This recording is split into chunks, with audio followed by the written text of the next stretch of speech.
बलि बोले न 3 चाहिए, न 30 चाहिए, न 300, न 3000। तो क्या चाहिए? बोले एक ही वर दे दो ना प्रभु, जब भी महल से बाहर निकलूं तो सर्वप्रथम आपका दर्शन द्वार पे करूं, और जब भी महल में अंदर प्रवेश करूं तो आपका दर्शन करके ही प्रवेश करूं। भगवान बोले उसका मतलब तो ये हुआ कि हम तुम्हारे चपरासी हो जाए। बलि बोले ऐसा मैंने कब कहा? बोले और तुमने क्या कहा है? आप कब आएंगे अंदर और कब आएंगे बाहर हमको क्या मालूम, और दोनों ही टाइम आप पहले हमको देखोगे। ये तो तभी हो सकता है ना जब डंडा लेके हम द्वार पर खड़े रहें, खबरदार घड़ी कमान, क्या बोलते हैं? ठीक है, दिया और कह दिया प्रभु ने प्रमाण पत्र, नित्यम दृष्टा सीमाम तत्र गदापाणिम अवस्थितम। अपने महल के द्वार पर हाथ में गदा लेकर के मुझे खड़ा हुआ तुम हमेशा देखोगे, मेरा आशीर्वाद। भाव के बस में है भगवान, भाव के बस में है भगवान, भाव बिना सब साधन झूठो, बिरथा सकल विधान। भाव के बस में है भगवान, भाव नहीं तो निधिवन मधुवन, भाव नहीं तो निधिवन मधुवन, लागत सब वीरान। भाव होए तो जित देखूं तित, दीखत सुंदर श्याम। भाव के बस में है भगवान, भाव नहीं तो हर मंदिर में, भाव नहीं तो हर मंदिर में, दीखत बस पाषाण। और भाव होए तो पाषाणों में प्रकट होए भगवान। भाव के बस में है भगवान। मधुबन लागत सब वीरान, और भाव होए तो जित देखूं तित दीखत सुंदर श्याम। ये बहुत विचित्र बात है। बलि के द्वार पर गोविंद दरबान बन के रहे, अब तो वही बलि इंद्र हैं और प्रभु उपेंद्र के रूप में हैं। अगले मनवंतर में ऐसा करने को बोले थे, अभी वही मनवंतर चल रहा है जिसमें बलि इंद्र हैं और गोविंद उपेंद्र हैं। अच्छा, पहले प्यार से बोलो जय श्री कृष्ण। जय श्री कृष्ण। लक्ष्मी के रूप से, लक्ष्मी के साथ प्रभु नारायण रूप से बैकुंठ चले गए और दरबान रूप से बलि क्या रह गए। एक और बात, सत्यव्रत राजा की कामना की पूर्ति के लिए भगवान मत्स्य बनकर के पधारे और उन्होंने वेदों की सुरक्षा तो की ही थी, प्रलयंकारी संपूर्ण दृश्य राजा को दिखाया और प्रलयंकारी दृश्य दिखा करके उनकी शंकाओं का समाधान किया, उनको बहुत सुंदर उपदेश कर दिया। ध्यान से सुनने की बात है। एक और बात आपसे निवेदन करें, परमात्मा के 24वें अवतार जो हैं परीक्षित, ये सभी अद्भुत हैं, पर मनुष्य के जीवन से ज्यादा कनेक्शन रखने वाला जो चरित्र है वो तो दो हैं, रामावतार और श्री कृष्णावतार। एक दिन मैंने कहा था कि दोनों में अंतर तो नहीं है। वैसे इस प्रसंग पर भी बहुत चर्चाएं होती हैं विद्वानों में। कृष्ण 16 कला, राम जी 12 कला। अब पता नहीं वो मनोविनोद में ऐसा करते हैं कि वास्तव में ऐसा करते हैं। संतों की बात तो संत ही जाने माय डियर, उनकी महिमा कौन समझ सकता है। लेकिन यह बात नितांत सत्य है कि राम और कृष्ण में अंतर नहीं है।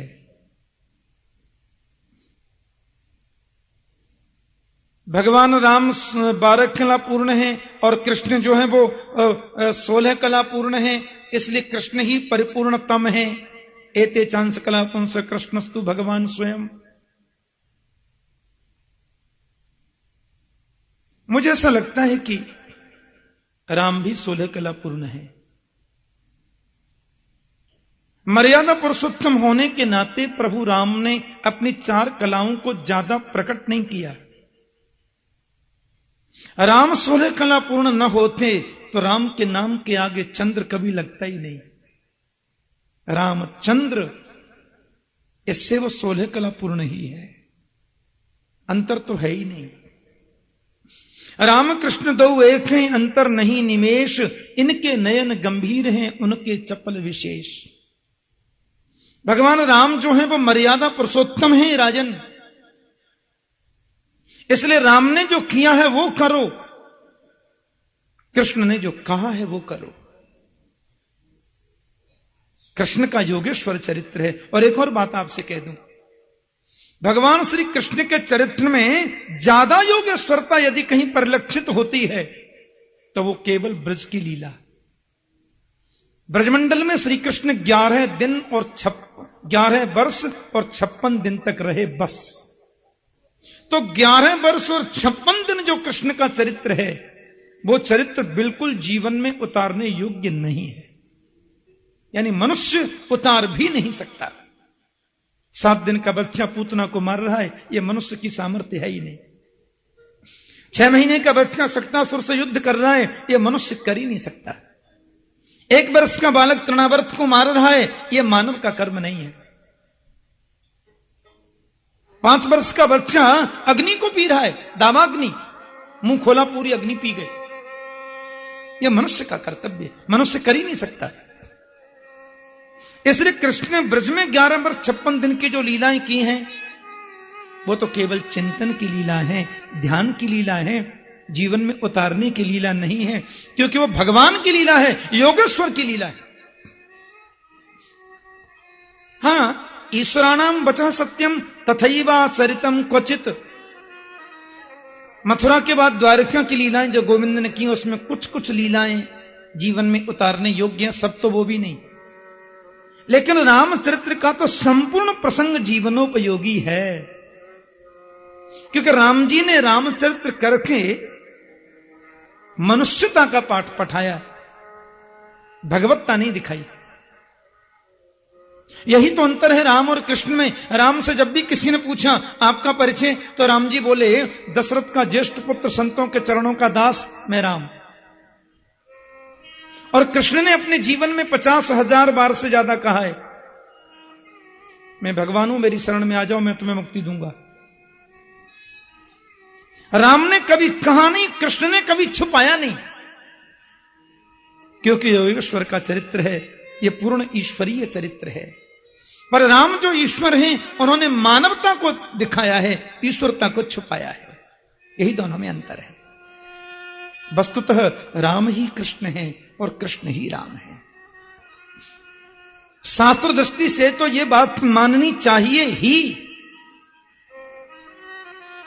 आज के परिवेश में तो यह बात बिल्कुल मान लेनी चाहिए। बोलो जय श्री कृष्ण। हां, अंतर तो अनर्थकारी सिद्ध हो सकता है, कम से कम आज की दृष्टि में। ठीक है, हम कभी कमरे में बैठे हैं, कोई शास्त्र की चर्चा चल रही है, तो एक अलग बात है।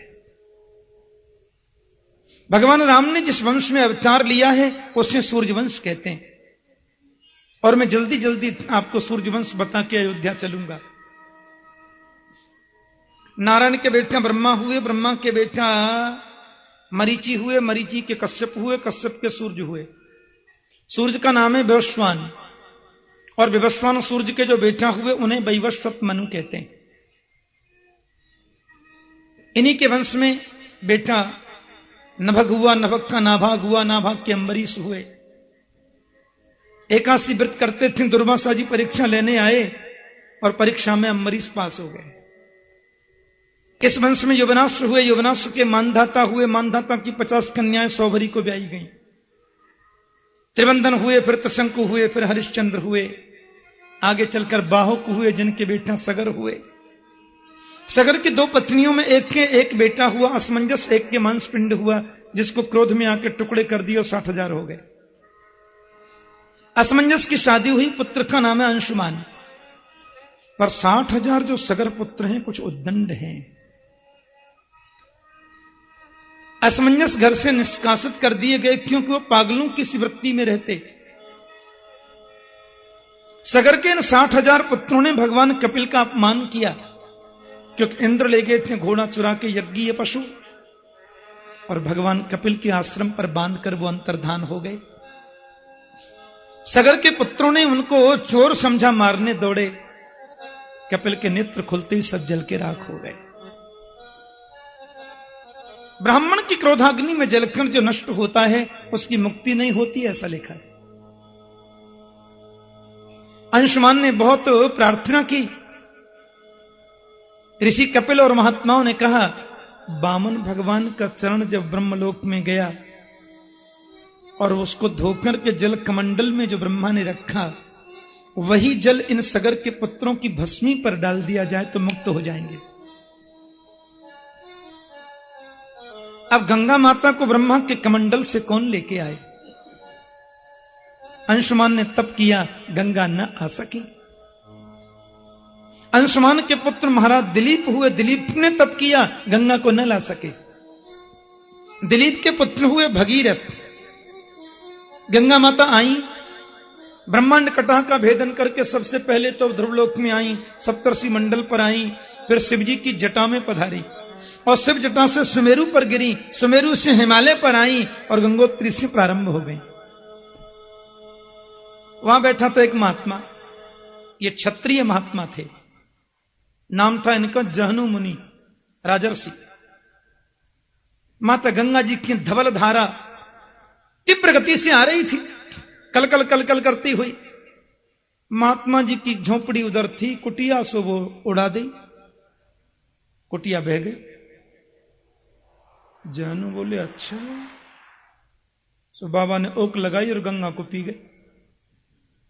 भगीरथ ने पीछे देखा तो गंगा जी है ही नहीं। माता कहां गई? जानू बोले, प्यास लगी थी सो हम पी गए। प्रार्थना करी। अब जहनु ने सोचा गंगा को मुख से निकालूं तो उच्छिष्ट हो जाएंगी, अब झूठी गंगा से फिर अभिषेक कैसे होगा? इसलिए ऋषि जहनु ने अपने कान में से गंगा निकाल दी। कोई कहते हैं जंघा फाड़ के निकाल दी, और गंगा माता आ रही है। अब देखो, ध्यान से सुनने की बात यह है कि गोविंद के चरणों से निकलने की वजह से गंगा माता का एक नाम है विष्णुपदी। विष्णुपदी जहनु मुनि के द्वारा प्रकट करने से नाम जाह्नवी भी है। शिव जटाओं में होकर पधारी तो नाम जटा शंकरी भी है। बड़ा पवित्र नाम है। गंगे गंगे तियो ब्रूयात् योजनानां सतैरपि मुच्यते सर्व पापेभ्यो विष्णुलोकं स गच्छति। गंगा गंगा गंगा, इस नाम को यदि 400 कोस की दूरी से, 1200 किलोमीटर की दूरी से कोई पुकारता है, पाप से मुक्त होकर वह विष्णुलोक को प्रस्थान कर जाता है। ऐसा गंगा जी का स्वरूप है। बोली गंगा माता की। अरे सुनो, भगीरथ जी लेके आए ना, इसलिए इनका नाम भागीरथी भी हो गया। अलकनंदा भी नाम है, सुरसरी भी उनका नाम है। अनेक नामों से उनको पुकारा जाता है। भगीरथ के बेटे श्रुत हुए, श्रुत के बेटे सुदास हुए, उन्हें कलमाशपाद भी कहते हैं। और इन्हीं सुदास महाराज के यहां पर आगे चलकर के खट्वांग हुए। खट्वांगात दीर्घबाहुश्च रघुस्तस्मात् पृथुश्रवा अजस्ततो महाराज तस्मात् दशरथो भवत्। खट्वांग के बेटियां दीर्घबाहु हुए, दीर्घबाहु के पुत्र रघु हुए,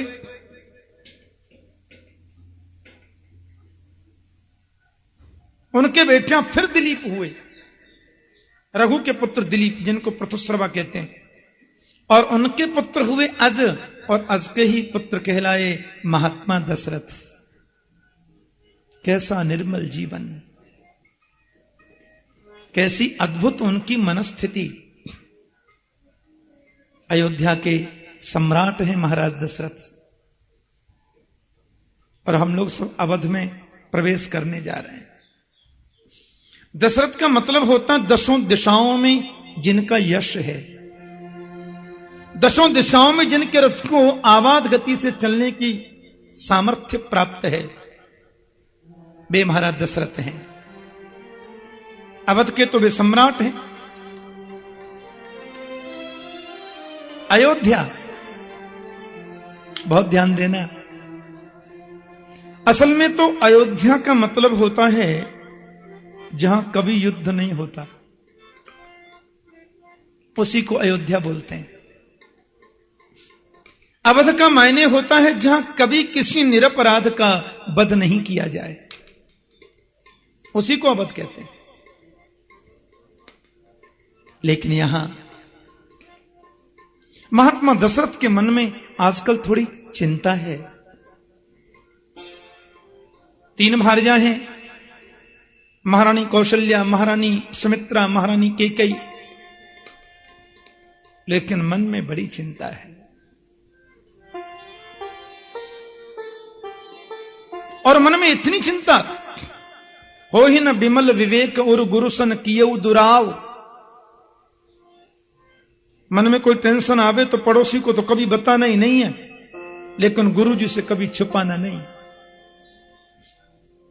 गुरुदेव से तो बताना ही चाहिए, उनसे कैसे छुपा सकते हैं। गोस्वामी तुलसीदास जी महाराज ने कुछ पंक्तियां लिखी हैं, आइए हम उसका चिंतन करें।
क्या मेरे बाद मेरे घर में कोई तर्पण करने वाला भी न होगा? गुरुदेव, क्या सूर्य वंश का मैं अंतिम राजा कहलाऊंगा? आप जैसे महापुरुष रूपी कल्प वृक्ष के नीचे रहने वाले के जीवन में दारिद्र्य नहीं होना चाहिए। वशिष्ठ जी महाराज मुस्कुराकर के बोले, 4 पुत्र होंगे, हो ये हैं सुतचारी। क्योंकि मुझे मालूम था कि आपके घर परात्पर ब्रह्म अवतरित होने वाले हैं, तभी तो मैंने पुरोहित कर्म स्वीकार किया था रघुवंश का, अन्यथा यह कोई उत्तम कर्म तो नहीं है। और महाराज, आपके घर 4 पुत्र हों फिर भी हमें सत्कर्म तो करना चाहिए। बड़ी निष्ठा से पुत्र कामेष्टि प्रारंभ हुई और अंतिम आहुति जब डाली गई तो साक्षात अग्निदेव देवताओं के दूत के रूप में प्रकट हो गए। इसमें चरू है। महाराज दशरथ अपनी तीनों भार्याओं को इसे प्रदान करें तो उन्हें सुंदर पुत्र की प्राप्ति होगी। वशिष्ठ देव ने उसमें आशीर्वचन कहा। अपने चरु का एक भाग उन्होंने श्री कौशल्या जी को प्रदान किया, दूसरा भाग महारानी कैकेयी जी को दिया। कहते हैं तीसरा भाग सुमित्रा जी को प्रदान किया था। ऊपर से एक चील उड़ती हुई आई, चील पक्षिणी, और महारानी सुमित्रा जी के हाथ से चरु को लेकर अनंत आकाश में चली गई। केसराचल नाम के पर्वत पर वृक्ष की डाली पर बैठी, वहां नीचे बैठी थी माता अंजनी। पक्षिणी को कुछ बोलने का मन हुआ, उसके मुंह से वो चरु निकलकर माता अंजनी के हाथ में गिरा। अंजनी ने उसे शिव प्रसाद समझकर के स्वीकार कर लिया। इसी से श्री हनुमंत महाराज का प्राकट्य हुआ, हनुमान जी प्रकट हुए। लेकिन लिखा है शंकर सुवन केसरी नंदन तेज प्रताप महाजग वंदन, और लास्ट में लिखा है पवन तनय संकट हरन। हनुमान जी शंकर सुवन हैं, फिर केसरी के पुत्र हैं, और कहते हैं पवन तनय, तनय माने बेटा। तीन तीन पिताजी, शंकर जी, केसरी जी और पवन जी। कहते हैं शिव तनय तो इसलिए है वो कि शंकर ही हनुमंत के रूप में अवतार लिए हैं। अवतार होने के नाते वो शिव तनय हो सकते हैं। और पवन तनय क्यों? बोले पवन ने ही तो हनुमान को पाला है, और पालने वाला पिता तो जन्म देने वाले पिता से भी प्रथम वंदनीय होता है। नंद बाबा का स्थान किसी भी मायने में वसुदेव से 21 है, 19 नहीं है। तो पवन तनय है, और केसरी की पत्नी तो अंजना है ही, उसमें से किसी को आपत्ति होनी क्यों? माता सुमित्रा ने कहा मुझे तो पुत्र असंभव, क्यों चरु तो पक्षी ले गया। माता कौशल्या बोली अभी हमने चरु भक्षण नहीं किया, उसका आधा भाग तुम ले लो, चलो। कौशल्या जी ने अपना स्वरूप प्रदान किया, मां सुमित्रा पा गई। कैकेयी बोली मैंने भी अभी पाया नहीं, चलो आधा हमारे से भी ले लो, उसने भी पा गई। तो 2 बार पाया ना, इसलिए उनको 2 पुत्र हुए। तो सुमित्रा मां ने एक बड़ी अच्छी बात कही, आप दोनों ने अपना स्वरूप प्रदान करके मुझ पर कृपा की है, मैं आपको वचन देती हूं यदि मुझे 2 पुत्र हो गए तो मैं अपने दोनों पुत्रों को आपके दोनों पुत्रों की सेवा में समर्पित कर दूंगी, यह मेरा वचन है पक्का। इसलिए सुमित्रा का बड़ा बेटा राम की सेवा में और छोटा बेटा भरत की सेवा में हमेशा रहा। धीरे धीरे समय निकल रहा है। अयोध्या चारों तरफ से सुंदर है। जहां कभी किसी निरपराध को मारा नहीं जाता उसको अवध कहते हैं। जहां कुत्ते की बात भी बड़े गौर से सुनी जाती है उसको अवध कहते हैं। अयोध्या जैसी पवित्र भूमि पूर्व के राजनीतिक लोगों की मूर्खतापूर्ण भूलों की वजह से भगवान राम की पवित्र जन्मस्थली विवादास्पद होती चली गई। कितना बड़ा दुर्भाग्य से हिंदू राष्ट्र का। अयोध्या जहां परमात्मा राघवेंद्र पधारे, प्रत्येक हिंदू के प्राण प्रभु राघवेंद्र का जहां प्राकट्य हुआ, उन हिंदुओं के ही राष्ट्र में, हिंदुओं के ही परमादरणीय, हिंदुओं के ही प्राण पूर्ण देव राम की जन्मस्थली पर हम एक मंदिर नहीं बना पाते। इससे बड़ा दुर्भाग्य हमारे जीवन का और हो क्या सकता है? आप जरा विचार करके देखें।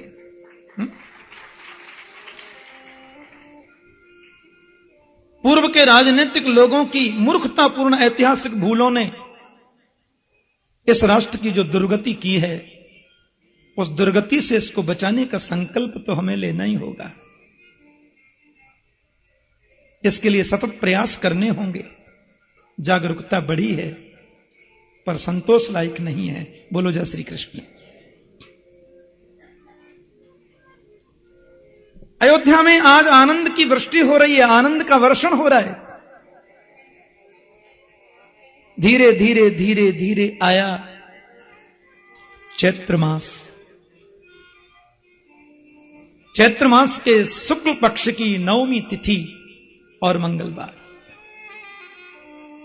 परमात्मा श्री राघवेंद्र, परमात्मा श्रीमन नारायण, देखो नारायण स्वयं कौशल्यानंदन राम के रूप में पधारे और विष्णु स्वयं कैकेयी नंदन भरत के रूप में पधारे। शेषनाग जी स्वयं सुमित्र नंदन लक्ष्मण के रूप में पधारे और ब्रह्मांश ही साक्षात शत्रुघ्न जी महाराज हैं। लेकिन माता ने जब दर्शन किया, चारों तरफ से महल बंद है। सशंक चक्रम सकिरीट कुंडलम सपीत वस्त्रम सरसीरुहेक्षणम सहार वक्षस्थल कौस्तुभ श्रियम नमामि विष्णुम शिरसा चतुर्भुजम।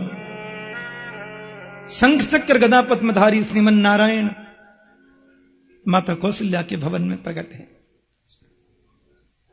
चार भुजा हैं। मैया ने उनका दर्शन किया। चारों तरफ से महल बंद है, इसलिए बोलते हैं कौशल्या हितकारी। इनकी पुलपट्टी कौशल्या को ही मालूम है। राम जी बोले, माता आपने और आपके पतिदेव ने बड़ी तपस्या करी नैमिष में, और मैंने पूछा तो कहा था कि चाहो तुम ही समान सुत प्रभु सन कवन दुराओ। मैं आपका पुत्र बनकर के आ गया। मैया बोली, वो तो बरोबर है, लेकिन मैंने पुत्र बन के आने को कहा था, आप तो पिताश्री बन के आए हैं। क्यों? बोले, चार हाथ का कहीं बेटा होता क्या? चार हाथों वाला कोई पुत्र होता क्या? राम जी बोले, हम तो जहां भी पुत्र बन करके जाते हैं ऐसे ही जाते हैं माता। आप मेरे को पुत्र बोल दो, मैं आपको मां बोल दूं। मैया बोली, यहां नहीं चलेगा, थोड़ी मनुष्य लीला करनी है, थोड़ा सा आपको ये दो हाथ हटा नहीं होना है। राम जी ने दो हाथ हटा लिए। अब तो अच्छा माता, अब तो मैं पुत्र बन गया। मैया बोली, 20 फुटा का बेटा, इतना लंबा पुत्र होता क्या? छोटे बन जाओ ना। राम जी छोटे हो गए। अब तो माता में पुत्र बन गया ना, अब तो द्वार खोलो। अब बहुत बड़ी भीड़ लगी है, बहुत माताएं, बहुत बहनें, बड़े संत महात्मा ज्ञानी अमलात्मा मुनिंद्र मेरे दर्शन के लिए आएंगे सब। आप द्वार खोलिए। मैया बोली, द्वार खोलूं और भीतर सब लोग आएंगे तो कहेंगे ये दुशाला वाला बेटा कहां से हुआ, कपड़े तो उतारो। राम जी बोले, बहुत परेशान करती है माता, पहले कहती है हाथ हटाओ, फिर कहती है छोटे हो जाओ, अभी बोलती हो वस्त्र ही उतार दो। मैया बोली, बालक जब जन्म लेते हैं तो नंगा ही होता है, तुम्हारी तरह दुशाला पहन के नहीं आता है। माता पुन बोली, सोमत डोली तजहु तात यह रूपा, की जय शिशुलीला अति प्रिय शीला, यह सुख परम अनूपा। सो राम जी नन्हे से निर्वस्त्र बालक शिशु बन गए। पलना में मैया ने सुलाया, इशारे से बोले, अब द्वार खोले, सब लोग दर्शन करने आएंगे। मैया बोले, रो तो सही। बोले, रो में काहे को? बोले, बालक जब जन्म लेता है तो रोता है, आप तो बूढ़े बाबा की तरह सो रहे हो। तो सुन बचन सुजाना रोदन ठाना, होए बालक सुरभूपा। सो प्रभु ने रोना शुरू कर दिया। अब आकाश मंडल में आज सूर्य की खुशी का तो ठिकाना नहीं है, क्योंकि सूर्य वंश में मेरे प्रभु पधारे, सूर्य वंश में आए हैं रघुनंदन। चंद्रमा ने थोड़ा सूरज से कहा, आगे चलो ना सब, अपन को भी दर्शन करना है। हाँ, सूर्य नारायण बड़े चुपचाप बैठे रहो, महीने बाद बार नंबर आएगा,